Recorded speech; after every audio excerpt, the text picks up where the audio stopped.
Hi guys, this is Kenneth Lelix once again and welcome sa goldminesystem.com. Gusto ko lang i-follow up yung nakaraan kong training na napanood nyo. Okay, dito sa page ko. Okay, sa Kenneth Lelix online mentoring and motivational speaker and mentor as well. Gusto ko lang i-emphasize yung two types ng importanteng training. Okay, basic tsaka leadership. Okay. So, isa doon yung public speaking. So, pinaka-importante sa lahat yung kapag nasa ganitong field ka na ng negosyo at ginagawa mo na siya at marami ka na kinakausap na tao. Kasi darating talaga ang time, kakausap ka ng maraming tao. O, magi-start ka tumayo. Okay, sa madaming tao kakausapin mo talaga sila. Mga start ka sa few 5, 10 people, 20 people, even 50 people. I remember dati nakapag-talk ako 200 people sa school. And ibang klase experience yun. So gusto ko lang ituro sa inyo yung mga ideas, okay, on how para ma-enhance mo yung pagiging good speaker mo. Okay? Sa ganitong business. Konting online mentoring lang naman siya. Ito. You have to pick up new ideas. Okay, on how you craft it. Tatlo siya eh. Craft, deliver, and how you sell it. So, tandaan mo palagi how you craft, and how you deliver the message, and how you sell it. Kung ano yung benta doon. So, kapag nagtutok ka, ganun dapat. Dapat alam mo kung ano yung ika-craft. Okay, and paano mo siya i-deliver ng tama. Tapos, paano mo ibenta.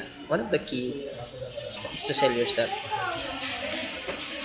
Oo, kailangan isal mo yung sarili mo. Isal natin yung sarili natin. How we promote things, how we do things, and how we live this kind of business. Okay? So, ito yung gusto kong tandaan nyo na tip. The essence of public speaking in order for you na ma-cultivate mo yung sarili mo into something great speaker or a good speaker. The essence of public speaking is tell a story, make a point. Tell a story and make a point. Huwag ka matakot mag-experiment kasi yun ang magiging growth. Okay?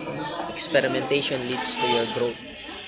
Huwag ka matakot mag-experiment sa skills mo kung ano meron kang skills. So, i-develop mo yun. Huwag ka matakot na i-try siya. And ito yung message ko sa'yo para sa nanonood ngayon.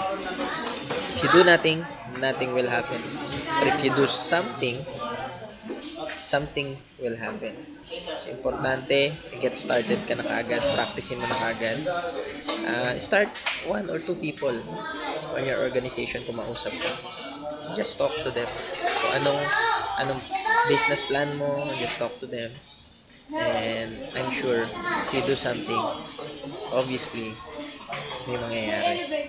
Something will happen. Okay? That's our show for today. And I hope medyo may natutunan kayo kay konti. And continue nyo po i-like yung page ko po, Kenneth Lelix. Okay? On my online mentoring. And pa-like na rin po. And pa-share na rin.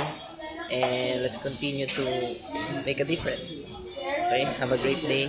And palagi namin sinasabi sa Gold Mine System, training is the key to grow. God bless everybody. Bye.